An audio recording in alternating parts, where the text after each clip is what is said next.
History.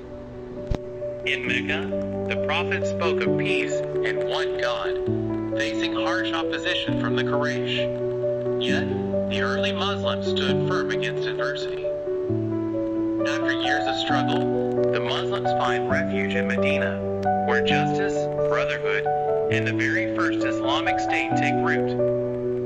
Defending their beliefs, the Muslims faced overwhelming odds in battles like Badr and Uhud. Their unity and faith led them to unimaginable victories. 8 years after migration, the Prophet returned to Mecca, not seeking revenge, but offering forgiveness and cleansing the Kaaba. In just 23 transformative years, Islam blossomed from one man's vision into a global faith. Today, over 1.9 billion souls follow this light. This isn't just a history lesson. It's a reminder that a single voice can inspire millions. Let's honor this legacy of peace.